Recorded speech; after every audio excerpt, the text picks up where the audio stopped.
ಹುಟ್ಟಿದ ಮಗನೆಸರು ಶಿವನೆಂದು ಕರೆಯಿರೋ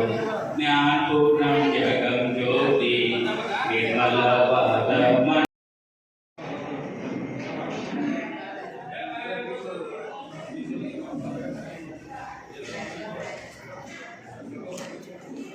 ಜ್ಞಾನದ ಬಲದಿಂದ ಅಜ್ಞಾನದ ಕೇಡು ನೋಡೆಯ ಜ್ಯೋತಿಯ ಬಲದಿಂದ ಸಂಬಂಧದ ಕೇಡು ಕಾರಣೆ ಎನ್ನುವ ಹಾಗೆ ಸರ್ ಜ್ಯೋತಿಯನ್ನು ಬೆಳಗುವಂತಹ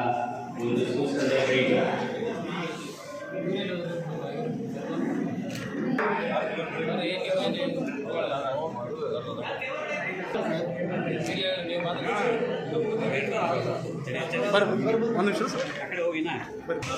ಸರ್